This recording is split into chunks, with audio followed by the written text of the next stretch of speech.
Hollywood strike. Late-night comedy shows to go dark as writers' walkout begins. A Writers Guild of America, WGA, strike, the first in 15 years, saw more than 11,000 writers, 98% of voting members, walk out from midnight. Tuesday's late-night shows are expected to shut down first, while forthcoming shows and films could face delays. Picketing will begin on Tuesday afternoon, the Guild also said. In 2007, writers went on strike for 100 days, at an estimated cost of around $2 million to the industry. This time around, writers are clashing with the Alliance of Motion Picture and Television Producers, AMPTP, which represents the major studios, including Amazon, Disney, Netflix, and Paramount, in demand of higher pay and a greater share of the profits from the modern streaming boom. On Monday evening, the WGA said the decision to strike was made after 6 weeks of negotiations, produced a wholly insufficient response to the existential crisis writers are facing. The show's going dark due to the U.S. writers' strike.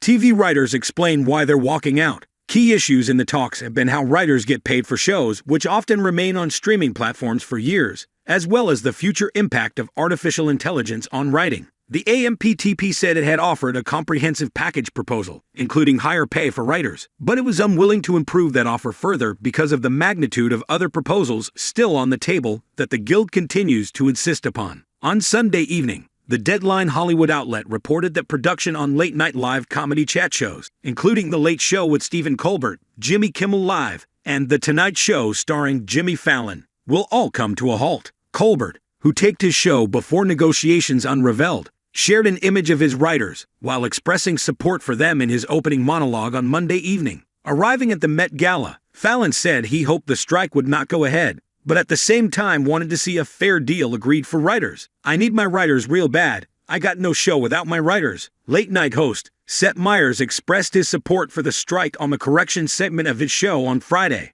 "I also feel very strongly that what the writers are asking for is not unreasonable," Meyers said. "As a proud member of the Guild, I'm very grateful that there is an organization that looks out for the best interests of writers." The WGA has criticized studios for creating a gig economy that aims to turn writing into an entirely freelance profession. "For the sake of our present and our future, we have been given no other choice," the Guild stated in a lengthy document.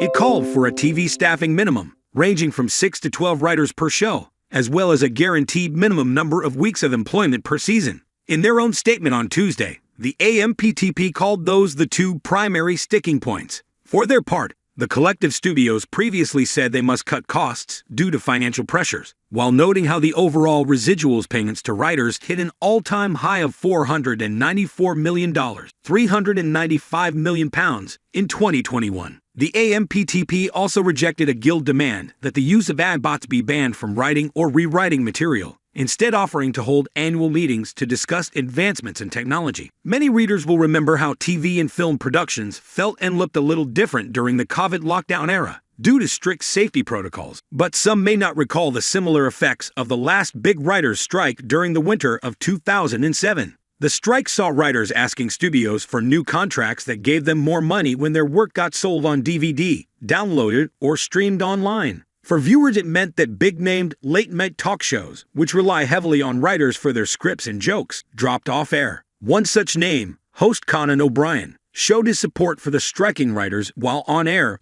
by simply spinning his wedding ring around on his desk for as long as possible. No, really. Production also stopped on major soaps, sitcoms, and primetime dramas, including Ugly Betty, Desperate Housewives, and The Office. The strike cost Breaking Bad fans 2 episodes of its first season. However, spoiler alert, it did reportedly also spare the life of one of its main protagonists, Jesse Pinkman, who had been at risk of being written out of the show early on. Other productions plodded on without their writers, often with less than desirable effects. Season 2 of Heroes, shot during the strike using first drafts of their work, was regarded by many as a shadow of its former self, and the show arguably never really recovered. The best example of this, though, was perhaps the James Bond movie, Quantum of Solace, as star Daniel Craig recalled in an interview. "We had the bare bones of a script, and then there was a writer's strike, and there was nothing we could do," he said.